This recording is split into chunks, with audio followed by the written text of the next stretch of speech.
yo quiero que ustedes tomen en cuenta algunas cosas. En primera instancia, no se les olvide lo que sucede en el Edén, donde el hombre, en este caso Adán como cabeza federal, cae, él como cabeza federal desobedece lo que Dios había demandado y por cual todos nosotros estamos constituidos como pecadores. Pero en el versículo 15 del capítulo 3 hay una promesa de redención, la cual está completamente ligada al pacto eterno, pacto salutis.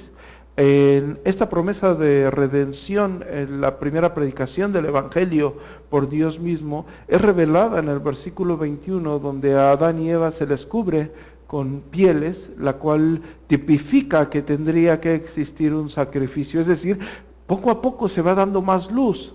Nosotros tenemos el Nuevo Testamento y conocemos todas las Escrituras y ya sabemos que todo esto concluye en Cristo, pero tener el completo entendimiento de aquel desarrollo que Dios mismo va brindando y con lo cual nosotros tenemos que ir interpretando las porciones mismas de dichos textos.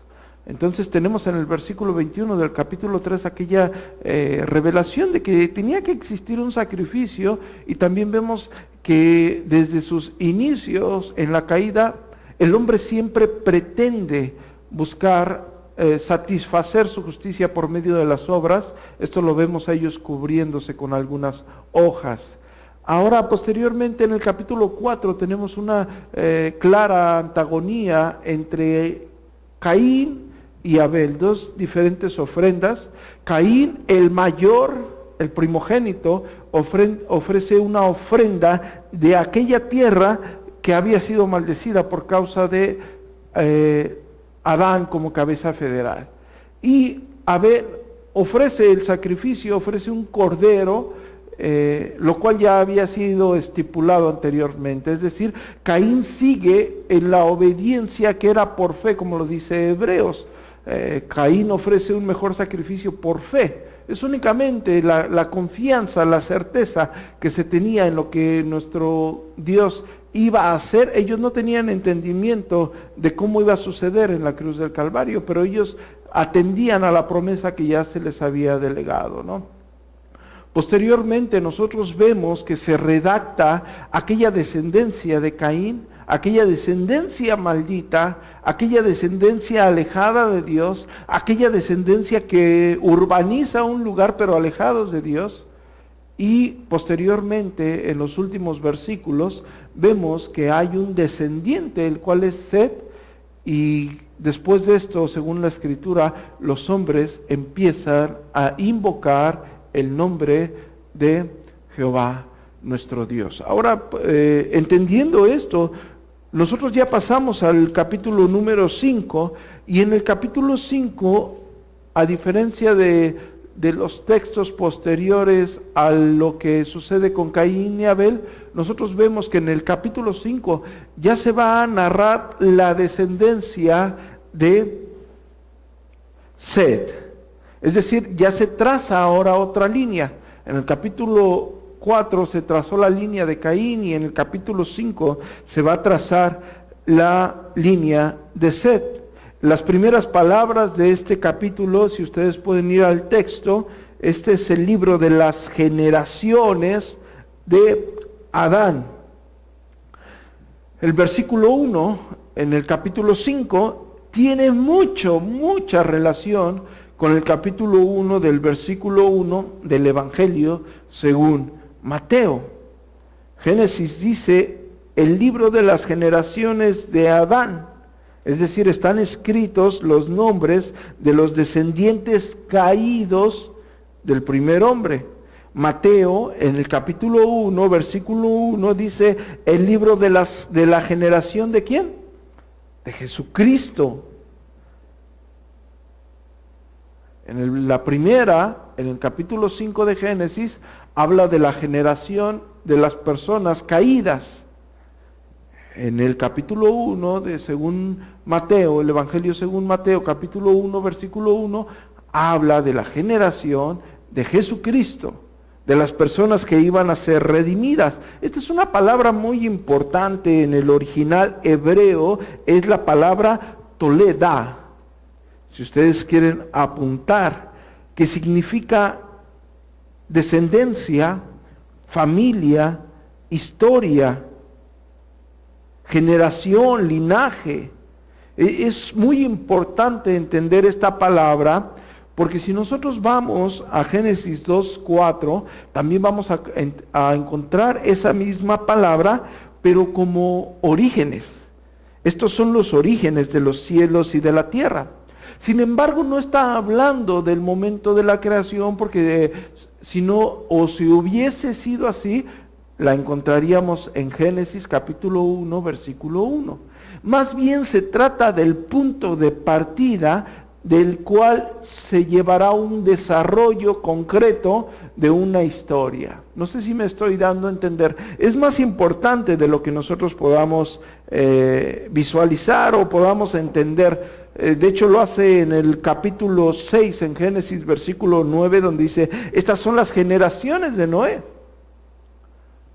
La genealogía de Noé. La familia, la descendencia de Noé. Por aquí va a partir un desarrollo, una línea generacional. Es decir, tenemos las generaciones de Adán, un desarrollo de la descendencia caída. Lo mismo hace con Noé, lo mismo hace con nuestro Señor Jesucristo. Esto quiero que lo tomen muy en cuenta para nuestro relato, porque es curioso que nos parte en el capítulo 1, versículo 1, desde Adán. Es decir, aparentemente el capítulo 4 ya tendríamos que haber olvidado a Adán, porque ya pasó algo con Caín y Abel, y ya tuvieron descendientes, y ya hay un desarrollo de la descendencia de Caín. Y posteriormente encontramos que hay una descendencia de Adán y Eva, lo cual es Set. Entonces tendríamos que partir desde ahí. No es así. El capítulo 5 nos remonta a Adán y empieza a desarrollar una genealogía.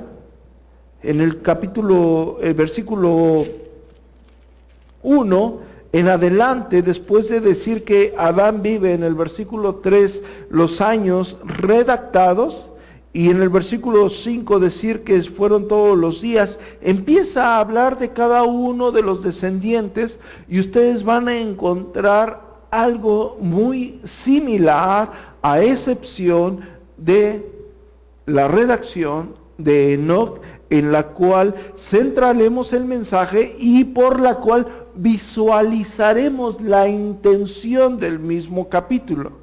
Cuando yo estoy hablando de la intención del mismo capítulo, cuando nosotros hablamos del versículo 4 y hicimos un énfasis en la marca que le ponen a Caín, y nosotros dijimos que no se centra realmente en la marca, sino ni cuál es la marca, ni en sí, en qué favoreció o no la marca, sino en la intención de la marca, que es el favor divino, la misericordia de Dios a un asesino, a un pecador, así como Dios tuvo misericordia de cada uno de nosotros.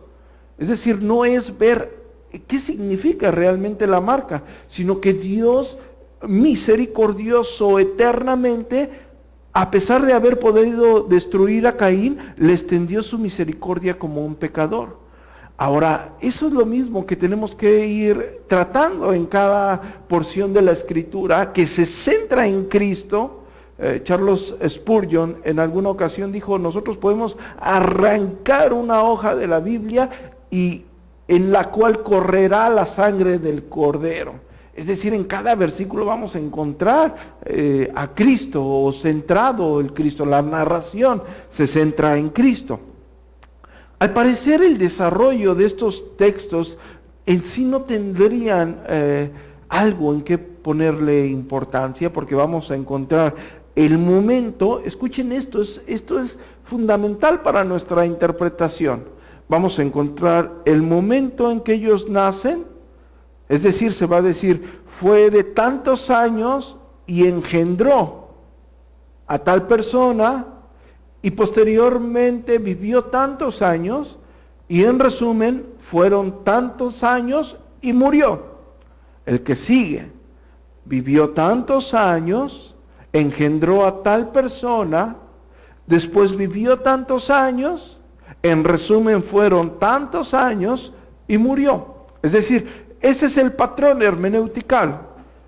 Vivió tantos años, engendró a tal persona, vivió tantos años, después te hace tanto resumen, fueron tantos años de vida y murió. O murió a los tantos años de vida. Pero hay una excepción en la cual tenemos que puntualizar cuando estamos hablando de Enoc. Enoc dice, vivió tantos años, engendró a Matusalén y después caminó con Dios. De ninguno otro lo dice. Y después fueron tantos años los que caminó con Dios y Dios se lo llevó. Esta narración está exclusiva en todos los demás textos. ¿Qué nos quiere enseñar verdaderamente? ¿Qué es lo que el texto nos dice de una generación caída? Donde ya se invocaba el nombre de Jehová. Estamos hablando del último versículo del capítulo 4, donde ya se invocaba el nombre de Jehová, donde ya se sabía perfectamente que así como Caín quiso ofrecer una ofrenda de la tierra maldecida, alejado del sacrificio que Dios había establecido, el cual no iba a ser acepto por Dios mismo. ¿Qué nos quiere decir con estos textos? ¿Cuál es la verdadera intención? Es decir, tenemos el relato progresivo y murió, y murió, y murió. Pero cuando llegamos al versículo 21, donde quiero que ustedes volteen a ver,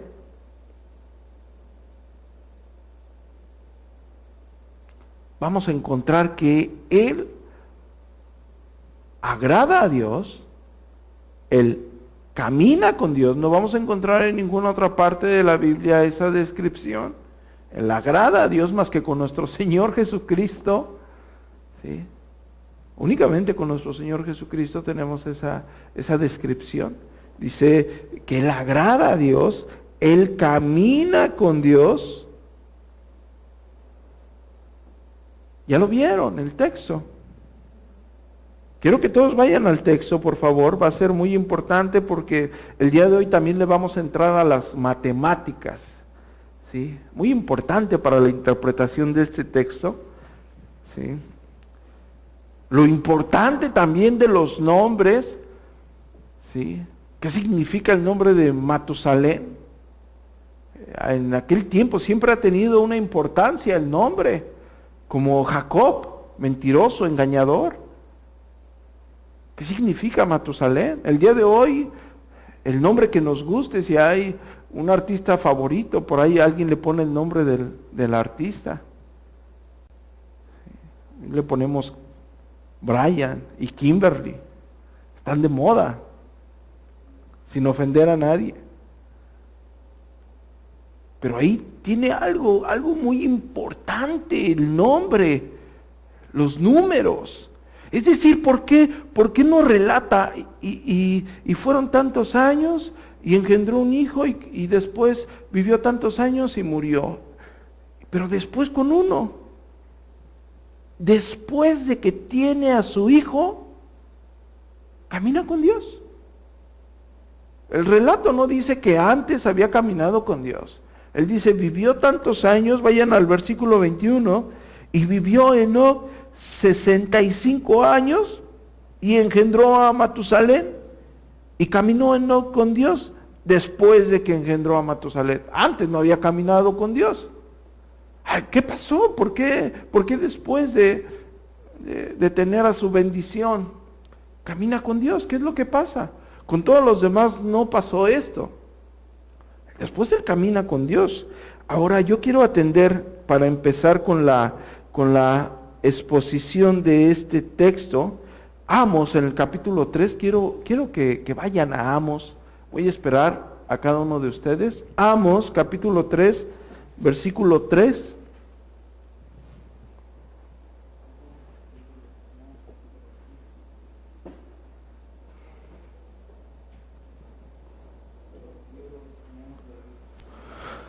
Dice, ¿cómo puede caminar juntos dos a menos que no estén de acuerdo? ¿Caminarán dos personas juntas si no están de acuerdo? Les estoy haciendo la pregunta. Ahora, es obvio, quiero que me pongan atención aquí, es obvio que el ser humano caído, como ya lo vimos en las sesiones pasadas, no puede entrar a la presencia de Dios por su naturaleza caída.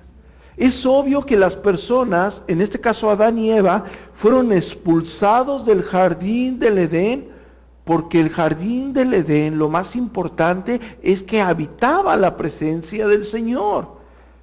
Ellos no podían ya estar en la presencia del Señor.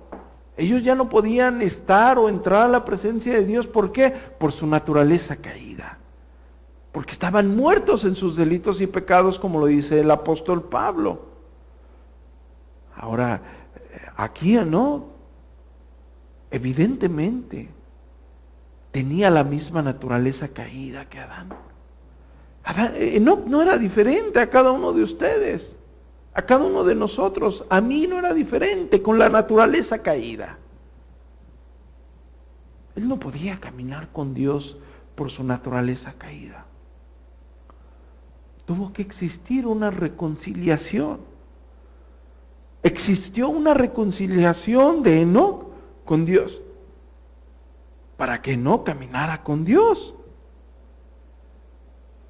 Job 22, 21 dice, vuelve ahora en amistad con Él y tendrás paz y por ello te vendrá bien. Vuelve ahora en amistad con Él. Se tuvo que reconciliar Enoc, descendiente caído de Adán, para poder caminar con Dios. Si ustedes van a Primera de Juan, en el versículo 6 del primer capítulo, dice, si tenemos comunión con Él y andamos en tinieblas, mentimos y no practicamos la verdad. Pero si andamos en luz, como Él está en luz, tenemos comunión unos con otros y la sangre de Jesucristo, su Hijo, nos limpia de todo pecado. Si decimos que no tenemos pecado, nos engañamos a nosotros mismos y la verdad no está en nosotros. Caminar con Dios significa que dejamos de tomar nuestro propio camino. Una reconciliación. Caminar con Dios implica una voluntad entregada, la cual Enoc no tenía antes de engendrar a Matusalet. La escritura dice, caminó con Dios. No está diciendo que tuvo una carrera, no está diciendo que solamente ejerció un salto o fue una caminata breve. Él caminó constantemente. La palabra en sí implica una constancia de una relación propia con Dios mismo. Eso es lo que implica la misma palabra. Enoc caminó con Dios. Ningún otro descendiente, según la misma escritura, hasta este momento, había caminado con Dios. Enoc era por naturaleza hijo de ira, alejado de Dios como cada uno de nosotros. Yo quiero que eso ustedes lo tengan presente. La pregunta es, ¿cuál fue la causa de esta reconciliación? Eso es lo que nos tendríamos que estar preguntando ahorita, y para eso vamos a ir a las mismas escrituras en Hebreos capítulo 11, por favor, en el versículo 5, donde quiero que todos ustedes vean el texto. Los espero. Por favor. Por la fe, Enoc fue traspuesto para no ver muerte. y no fue hallado porque lo traspuso Dios, y antes que fuese traspuesto tuvo testimonio de haber agradado a Dios. Por la fe.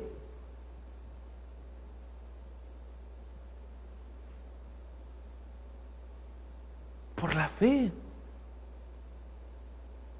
¿Por qué caminó? ¿Por qué caminó Enoc con Dios? Por la fe. Lo único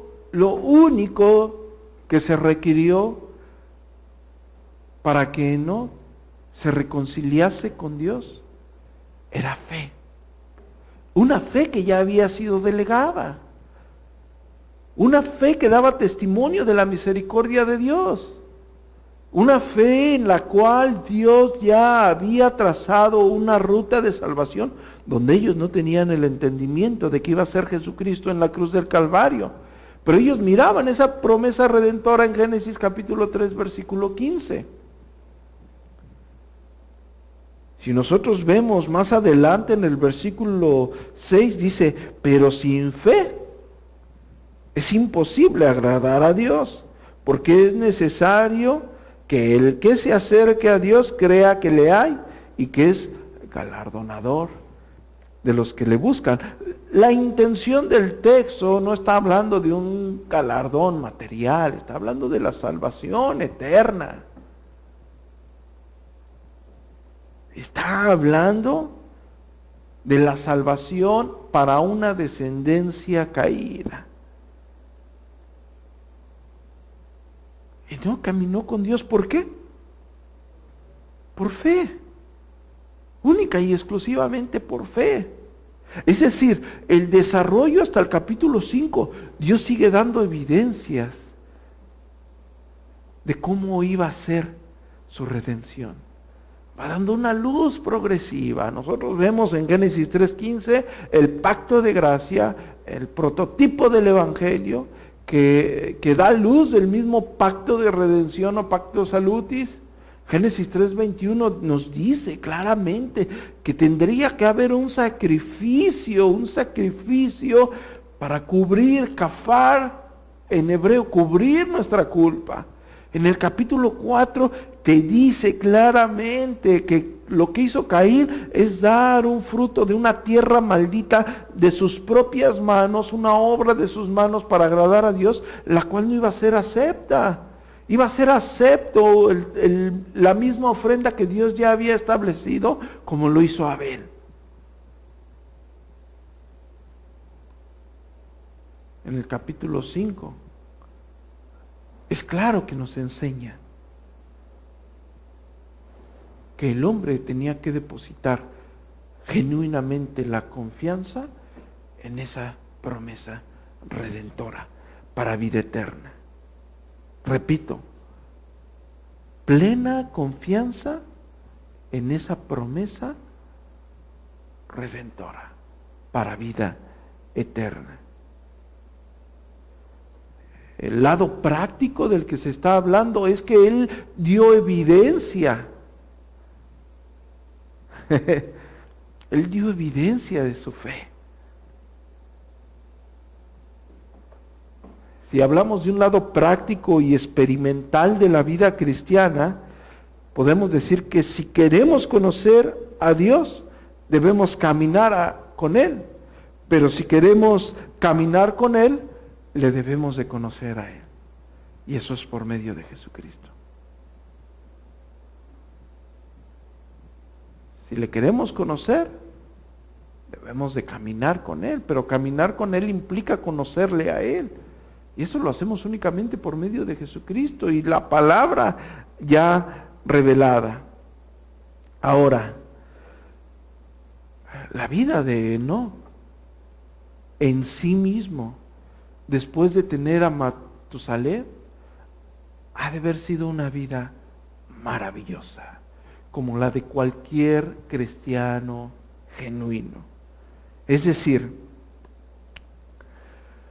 ¿cómo podría ser miserable la vida de una persona que tuviese como compañero a Dios mismo? Él caminó con Dios, mediten en eso. Quizás nosotros en nuestro andar tendremos personas fastidiosas que no va a ser muy agradable en nuestro caminar.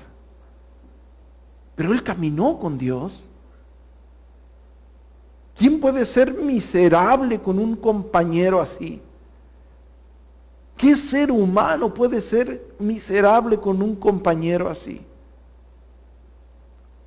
Ahí es donde cada uno de nosotros debe de reflexionar, confrontarse y decir con quién estoy caminando.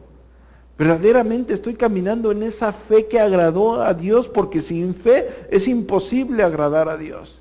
Y si he tenido esa fe salvadora, esa fe genuina, esa confianza certera en un Dios que Padre todopoderoso, creador del cielo y de la tierra, si he tenido esa fe genuina, ¿cómo podré ser tan miserable? El mismo Salmo 23 dice, aunque ande en valle de sombra de muerte, no temeré mal alguno, porque tú estarás conmigo. Tu vara y tu cayado me infundirán aliento. Enoc no podría estar triste en ningún momento de su andar. Él tenía la certeza de la protección divina de Dios, como lo dice el Salmo 91, el que habita al abrigo del Altísimo morará bajo la sombra del Omnipotente. Ahora, entrando en esta perspectiva, ¿cuál es el comienzo y la culminación de esta caminata? ¿O por qué existe ese misterio? ¿Cuál fue el momento en que a él le entra la reacción? ¿En qué momento él despierta como el hijo pródigo que vuelve en sí y dice, volveré a casa de mi padre y diré que me deje ser como uno de sus jornaleros? ¿Por qué él vuelve en sí después de tener a su hijo? ¿Por qué ninguno de los otros, a partir de que tiene a su hijo, dice, oh, caminé con Dios? Es decir, que en sí el hijo, terrenalmente hablando, a pesar de que te tiene que volver más responsable, no tiene en sí mismo el poder para hacerte volver con Dios. ¿Qué fue lo que hizo diferente? Yo quiero que lean ustedes si vivió Enoc 75 años. ¿Cuántos vivió? 65 años. ¿Y engendró a quién? Y Enoc caminó con Dios. Repito, no dice que Enoc hubiese caminado antes con Dios, antes que naciere su hijo. Ahora, la importancia del nombre de Matusalén es el significado en sí. Hay distintas variaciones, no tan complejas en distintos diccionarios, pero da la connotación de que el nombre significa hombre o renuevo, hablando de la edad, del transcurso que él viviría, o cuando muera será enviado, es lo que significa. Un hombre longevo. Vamos a ver que en la Biblia es el hombre más longevo, ¿sí? Ahora, yo quiero entrar al texto para que ustedes vean lo maravilloso que está aquí y lo que ustedes pueden entender. Versículo 25 dice, quiero que lo apunten los que están escribiendo, quiero que hagan una cuenta. Es decir, tenemos a Enoc, que vive 65 años, y tiene a Matusalén. Y Matusalén significa hombre o renuevo, cuando muera será enviado, o hombre longevo. Él tiene a su hijo. Les hago otra referencia. El nombre significaba algo, era algo verdaderamente significativo. Adán le pone a su mujer Eva, ¿por qué? Porque es madre de todos los vivientes, significa algo el nombre. ¿Sí? Es decir, no le pongo un nombre al azar, tiene un significado el nombre. Entonces, cuando él tiene a su hijo y tiene ese nombre, él cae en cuenta de algo. Él reacciona, es confrontado. Y la confrontación es tal que a partir de ahí camina con Dios. Anotamos, versículo 25, Matusalén vivió ¿cuántos? 187 años. Pónganle 187 años con número. Y engendró a Lamed, y vivió Matusalén después de que engendró a Lamed 782 años, y engendró hijos e hijas. ¿Sí? Versículo 27, fueron pues todos los días de Matusalén, y apunten a un lado, 979 años. 969 a un lado. Ahora, vivió Lamec 182 años. Quiero que me sumen 187 años y 182 años. Por un lado siguen corriendo los 969. Y dice, y engendró un hijo, y llamó su nombre Noé, diciendo, este nos aliviará de nuestras obras y del trabajo de nuestras manos, a causa de la tierra que Jehová maldijo. Y vivió Lamec después que engendró a Noé 595 años, y engendró hijos e hijas, y fueron todos los días de Lamec 777 años. 777. Y siendo Noé de 500 años, engendró a Sem, Acán y Jafat. Ahora, si nosotros nos vamos hasta el capítulo 7, en el versículo 6, vemos que Noé era de 600 años cuando el diluvio vino sobre la tierra. Quiero que me hagan esta suma. 187, quiero que lo vean así. Está Noé en la tierra, viene Enoc, está Enoc en la tierra, ¿sí? Tiene a Matusalén, ¿sí? Y Matusalén llega a los 187 años y engendra un hijo. ¿Ok? Pero Matusalén va a vivir ¿cuántos? 969. Acuérdense de estos 969 aquí. 187 y tiene un hijo, Matusalén. Después le sumamos 182. Después le vamos a sumar 600 años, que fueron los días que desde que Noé está en la tierra hasta que viene el diluvio. ¿Me están entendiendo? Sumen, hagan su suma, los voy a esperar. ¿Cuánto es? 969. ¿La misma edad de quién? ¿La misma edad de quién? Así es. Es decir, que lo que recibe Enoc es el anunciamiento del juicio a la tierra. Cuando Matusalén llega a la vida de Enoc a los 65 años, él recibe el anuncio de que cuando Matusalén muriese, iba a haber un juicio. ¿Qué pasa con Pedro Baldo cuando muere su amigo? Pedro Baldo y los valdenses. Él va y confundido dice, se da cuenta de que la muerte está en cualquier momento, la muerte puede venir en cualquier momento, y él va con un sacerdote y le dice, ¿qué tengo que hacer para tener la vida eterna? Y el sacerdote le predica que vendiera todo y lo repartiera a los pobres. Pero él tuvo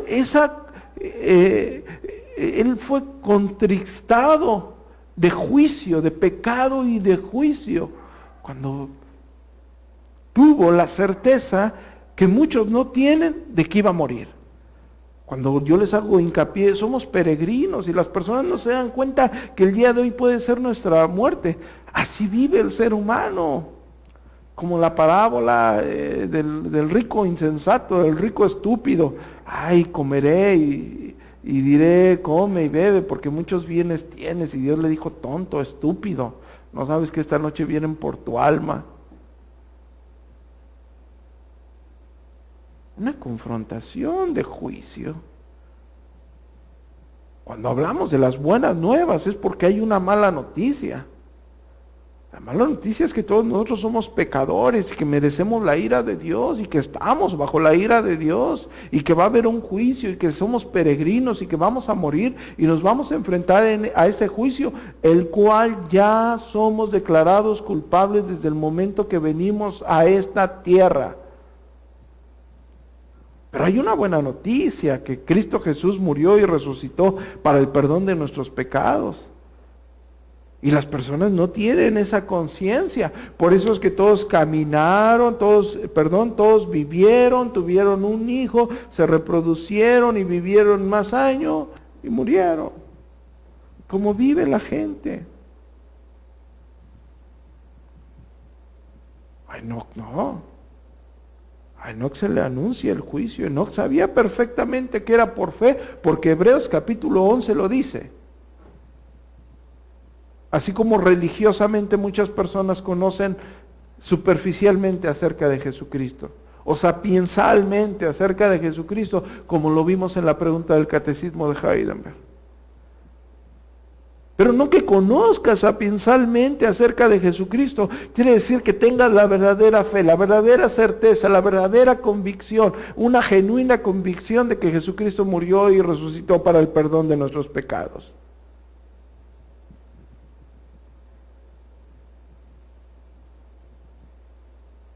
Enoc, en el momento que se le anuncia el tiempo, un tiempo específico donde habría juicio, ¿cómo es confrontado? De tal forma que ve una inminente muerte,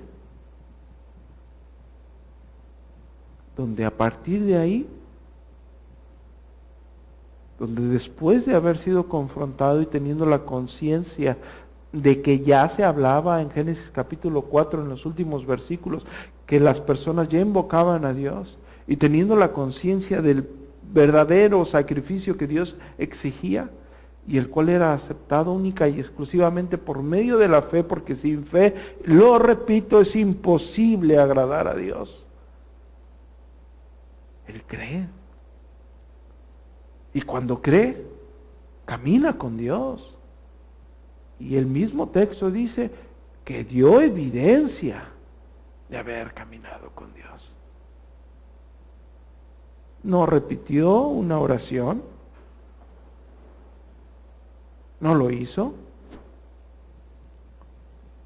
Su fe, su convicción fue tan genuina ante los ojos de Dios que fue evidente para las personas que le conocían, que ese hombre que tenía la naturaleza caída igual que todos los demás, empezó a caminar con Dios.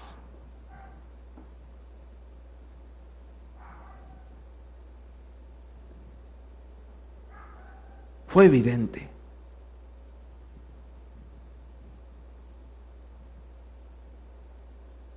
Capítulo 5 se establece lo que el apóstol Pablo hablara muy claramente citando a Habacuc en Romanos, en el capítulo 1, versículos 16 y 17.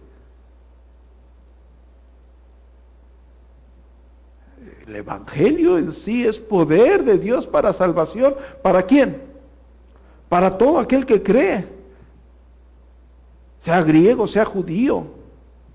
Porque como está escrito, el justo por la fe vivirá. Y Enoc dio testimonio que agradó a Dios. ¿Por qué? Por fe.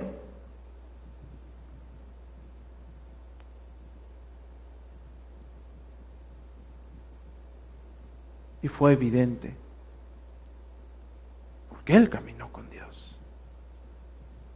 Ahora, yo no quiero ser analogista ni nada por el estilo, Algunas personas dicen que es un tipo de los que serán arrebatados en el último tiempo porque Enoc fue arrebatado. No, los textos no se centran en eso. El texto no se centra en eso. El texto se está centrando básicamente en la fe que tuvo Enoc. Porque la está interpretando el libro de Hebreos en el capítulo 11 de esa forma. Es la luz que va dando Dios. Ya está dando en el capítulo 5 la estricta o el estricto entendimiento para cada uno de nosotros que será por fe. Nos sigue recalcando, el capítulo 4 está diciendo las obras de una tierra maldita e inmunda por causa del mismo hombre no van a ser aceptas ante los ojos de Dios. Isaías dice que la mejor de nuestras obras es como un trapo de inmundicia. Y lo recalca en el capítulo 5, va a ser por fe. Ahora me van a decir, pero ¿cómo es que está diciendo esto, pastor? Yo no lo estoy diciendo, lo está diciendo el mismo libro de Hebreos. Hebreos te está diciendo que Enoc dio testimonio de agradar a Dios. ¿Por qué? Porque se portó bien. Por la fe. Es decir, la escritura te empieza a arrojar más luz acerca del Redentor. Ellos no veían o no entendían muchas cosas. Ellos no sabían cómo se iba a cumplir. Ellos no sabían cómo se iba a desarrollar. Ellos entendían lo ya delegado.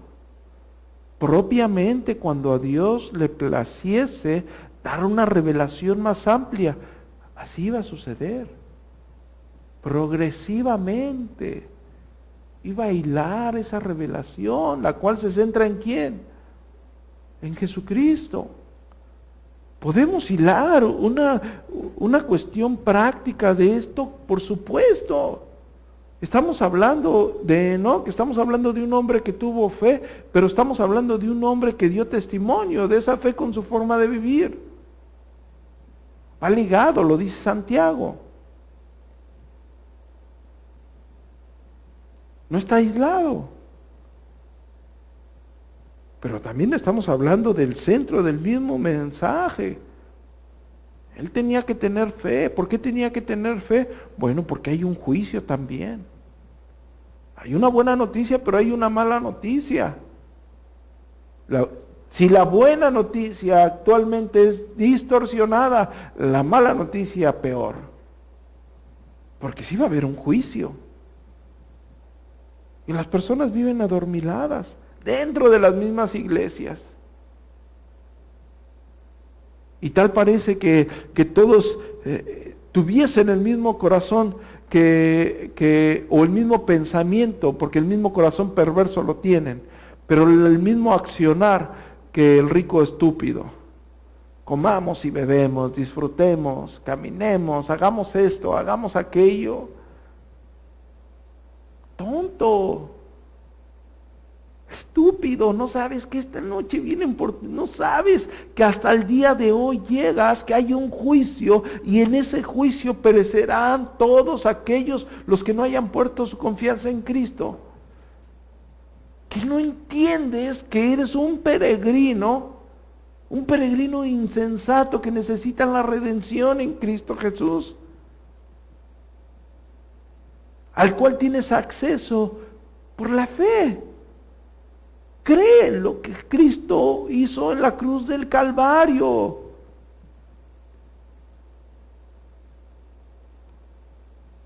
Y Enoc dio testimonio de haber agradado a Dios por la fe y dio evidencia de esa fe. Una maravillosa exposición de parte de Dios de lo que nos compete y de su grandeza y de su gloria. Hasta este momento vamos en el capítulo 5 y siempre, constantemente, ha sido la gracia y la misericordia de Dios. Lo fue con Adán y Eva, quienes fueron expulsados, y se les dio una promesa de redención a pesar de haberles dado una amenaza de muerte.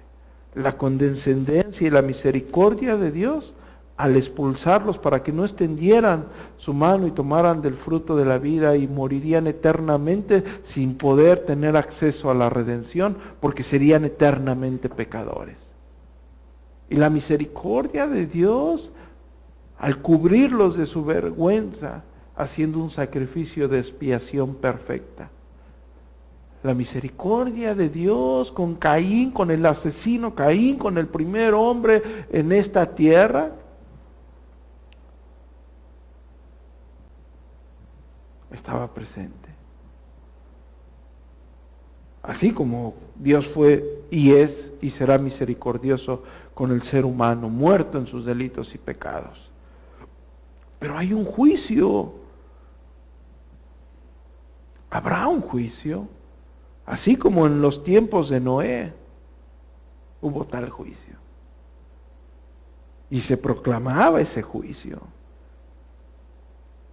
Pero Enoc entendió, por la gracia divina, que vendría ese juicio porque se le anunció.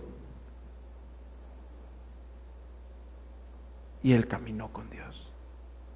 Se tuvo que reconciliar, porque ninguno de nosotros, ningún ser humano puede caminar con Dios por nuestra propia naturaleza. Tuvo que haber una reconciliación forzosamente. Y él la tuvo. Pero fue por la pura gracia de Dios, porque escrito está que sin fe es imposible agradar a Dios.